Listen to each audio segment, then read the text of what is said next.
Hello everyone, and welcome to my General Hospital official channel. I hope everyone is having a wonderful day. Before we begin, please hit the subscribe button and give this video a thumbs up. Tracy approached Cody at the Quartermain stables and informed him that she had just discovered Sasha harassing Michael for money.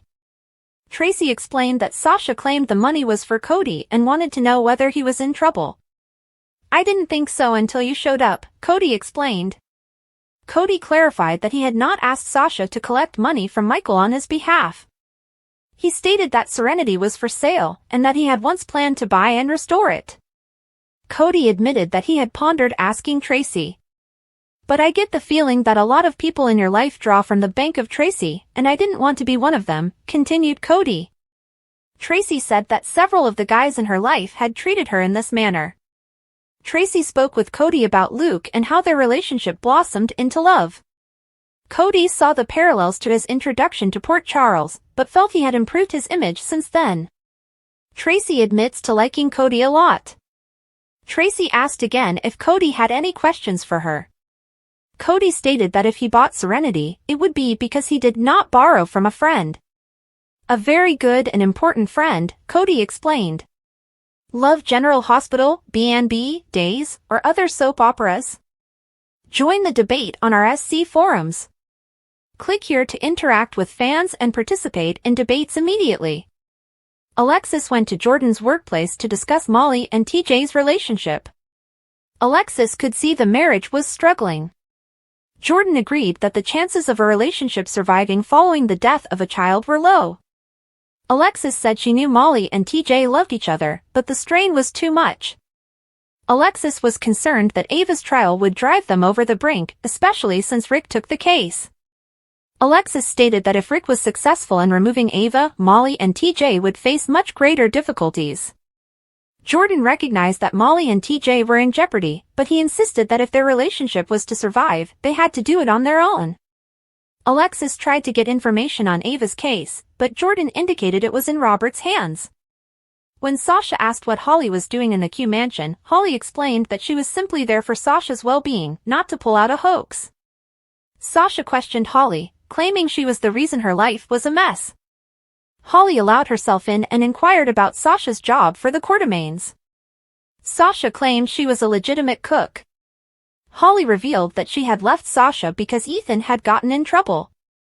Sasha stated that she would still be serving tables if she had not been offered a more lucrative position. Holly recognized that Sasha was alluding to her time posing as Nina Reeves' daughter. Holly apologized for not being present for Sasha, saying she had not been the mother she deserved. "You're not the mother that anyone deserves," Sasha exclaimed. Holly admitted she had frequently let Sasha down but could not reverse her mistakes. Holly claimed she could prevent Sasha from making a catastrophic mistake. Holly urged Sasha not to get too involved with Cody Bell. Sasha stated that she had become close to Cody and fell for him. Holly informed Sasha that she needed to break up with Cody. "He's your cousin," Holly explained. Sasha didn't believe her mother, but Holly said that she had never told Sasha about her father and recognized it was a big mistake. "When I was pregnant, I thought your father was dead," Holly explained. She said she was trying to protect Sasha. "A lot of people would have used it against you. Scorpios have enemies. Mac does, or did. And so does your father, Robert," Holly explained. Sasha claimed her mother was usually lying, but Holly insisted the information was correct. Sasha didn't believe she needed protection because Robert had another daughter who didn't need to be separated from him. Holly claimed she was terrified of coming up at Robert's door with a 12-year-old kid, pointing out that he had already been injured in that way when Anna kept Robin away from him. Sasha mentioned that Robert and Anna got along quite well. Holly claimed that Robert was the love of her life, and she had betrayed him. Holly remarked that Felicia had told her what a great man Cody was, and she did not want to harm Sasha. Holly insisted Cody was Sasha's cousin. Sasha was upset and told her mother to stay out of her life and away from Cody. As Sasha pushed her way out the door, Tracy noticed Holly and exclaimed, "Look what the cat dragged in." Holly stated to Tracy that she had returned with Lucky and stopped by Tracy's to say hello. Tracy questioned why her cook was unhappy with Holly. "Did you not like her scones?" Tracy scoffed. Holly inquired about Cody's employment there, but Tracy abruptly stated that it was none of Holly's concern. Tracy claimed that Cody worked there and was a friend. Holly remarked that Mac must be overjoyed. He is relieved that his son does not require constant attention. How is Ethan doing, by the way? Tracy asked. According to Holly, Ethan was disappointed to learn that he was not a good match for Lulu. Instead of going to see him as usual, you came here. Why is that? Tracy mused. She instructed Holly to see herself out. Ava and Rick met for dinner at the PC Grill. Rick was convinced that Ava would soon be free of responsibility for Christina's fall. He stated that he had developed a strategy that was ready for implementation. Rick stated that Heather's case would be decided tomorrow and that it was proceeding nicely. Rick stated that Ava had facts on her side, but they should gather more. When they looked up, they noticed Christina had come in. Christina walked over to Rick and Ava's table and advised Ava to enjoy one of her final evenings in town. Rick met Christina and expressed his confidence that she was well. I could do better. Christina added, I could be home with my daughter. You mean Molly's daughter? Rick inquired, then described the surrogacy agreement. Your knowledge is so impressive, especially coming from an absentee father, Christina exclaimed. Christina told Rick that she didn't know how Molly could look at him while he represented the person responsible for Adela's death. Molly understands what I know. Ava was not to blame for what happened to Irene, it was an accident. It was yours, Rick stated, emphasizing the baby's name. Christina angrily claimed that Ava had attacked her, but Rick responded that Ava had not sought Christina. You went to her, Rick explained. Christina began yelling that the cops had proof. Ava softly informed Christina that she was making a scene. Good. I hope everyone knows you killed my daughter, just as you did Connie and Morgan. Christina shouted. Christina stated that she would make sure Ava spent her life in prison. Rick claimed Ava was not going anywhere and sipped his beer. Christina knocked the glass out of his hand, sending it flying across the room. You will pay for what you've done. Christina exclaimed as Alexis walked in. Rick's mouth was bleeding as Alexis walked up. Rick indicated he would not file charges against Christina and complimented Alexis on the Kate's decision. Lucky break that the gun showed up when it did. You must have friends in high places, Rick remarked. Ava viewed Christina's behavior as another temper tantrum. She mentioned that it couldn't be easy for Rick because the baby was his grandchild. Rick claimed it was an accident, but if blame had to be assigned, it should go to Christina. Rick mentioned that everyone at the restaurant might testify on the stand that Christina was the one who got out of control. Ava wondered if Rick planned the scenario with Christina. Rick admitted he knew Alexis and Christina were going to have dinner there.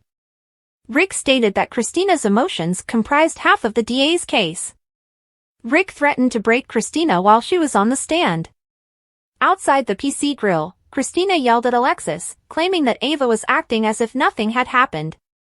Alexis stated that unless Christina wanted Ava to go to prison, she needed to quit assisting Ava's defense. Alexis claimed that Rick provoked her into being out of control and volatile, and that he planned to use this against Christina in court. Alexis asked Christina if she could remain calm and let the legal system work for her.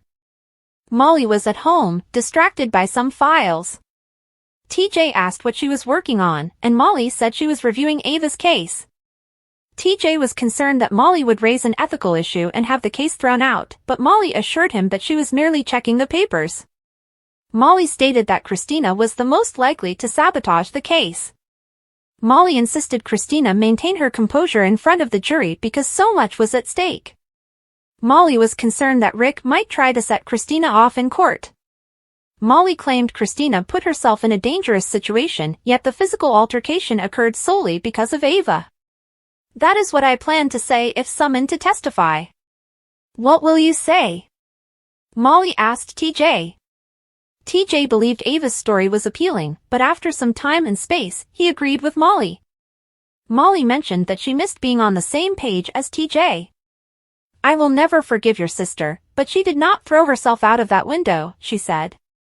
He and Molly agreed that it was Ava's fault and she should pay. Dante was grateful that Sam was a match for Lulu and that the transplant could proceed.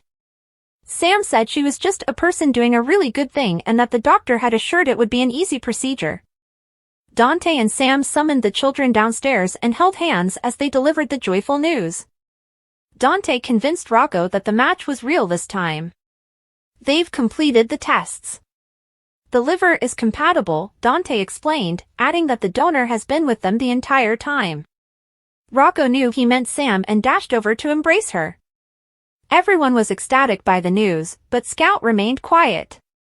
She asked her mother if she was going to be okay and if the procedure will hurt. Sam said that she would be asleep and not feel anything. Dante said they may go see Sam in the hospital. Scout asked Rocco if he was happy. "Let's have a party!" Scout exclaimed.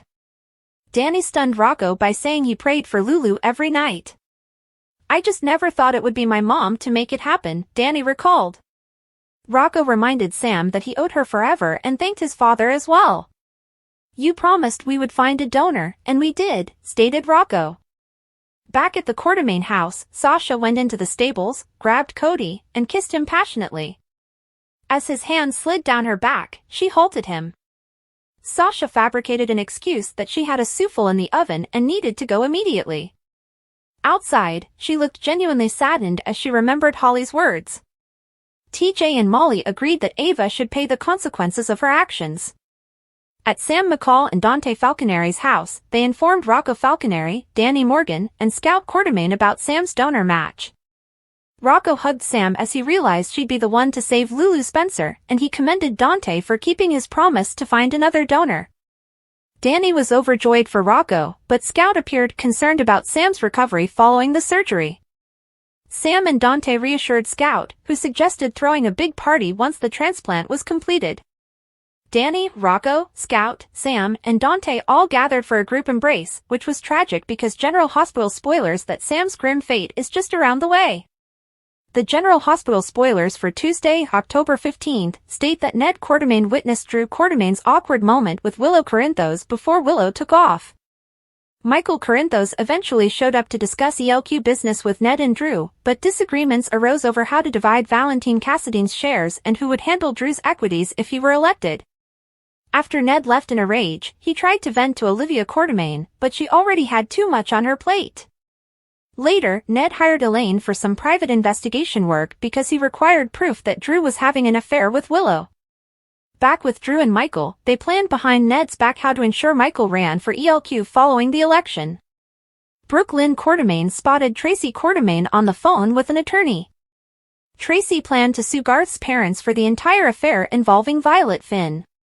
Brooklyn pumped the brakes and shouted out, but Olivia discreetly explained to Brooklyn that Tracy was simply feeling helpless in the aftermath of Lulu Spencer's trauma. Tracy later acknowledged to Olivia that she felt powerless, which was why she had been going overboard with Violet. Back with Brooklyn, she asked Willow for ideas on how to work with Violet's school and help her adjust. Brooklyn acknowledged that she was only a temporary guardian and questioned her ability to be a real parent. Willow offered encouragement before Harrison Chase texted with the news that Hamilton Finn had been released from rehab. Although Willow stated that Violet would be overjoyed at the reunion with her father, Brooklyn appeared concerned at the prospect of handing Violet back to Finn. Cody Bell provided Sasha Gilmore updates in the Quartermain kitchen about Serenity, his childhood home, which is for sale for $6 million. Cody intended to transform it into a ranch and animal refuge, but he didn't think he could afford it. Cody stated that he considered asking Tracy to loan him the down payment money, and Sasha encouraged him. Cody appeared to be about to ask Tracy, but he backtracked and explained to Sasha why later. Cody didn't want to ask Tracy for money right now and give her the impression that it was all he ever wanted. When Sasha pressed Cody to locate another investor, it appeared that Cody was already giving up on the concept, which grieved Sasha. Martin Gray strolled about GH with Laura Collins and voiced his support for Lulu. When Laura and Martin returned to Lulu's room, they were startled to see Cyrus Renaud seated by her bedside. Martin persuaded Cyrus to meet with him outside and told his brother to back off because Laura was already dealing with enough. Cyrus defended himself and hinted at giving Laura a bigger gift than Martin could comprehend. Meanwhile, Elizabeth Baldwin caught up with Isaiah Gannon, who discovered Lucky Spencer was not a viable liver donor after all and had taken it very hard. Liz remained optimistic about Lulu, though, after another match was identified. Elizabeth was surprised when she discovered the identity of her match on the computer. Liz informed Laura about the positive match developments, which Laura also shared with Kevin Collins. Laura was cautiously optimistic about preserving Lulu, but she understood the donor match needed to go through follow-up tests and consent to the transplant first. At the batting cages, Dante Falconeri attempted to whack some balls with Sam McCall, who had brought some hot dogs to split while they talked. Thanks for watching. If you like this video, so please don't forget to subscribe my channel and don't miss any update.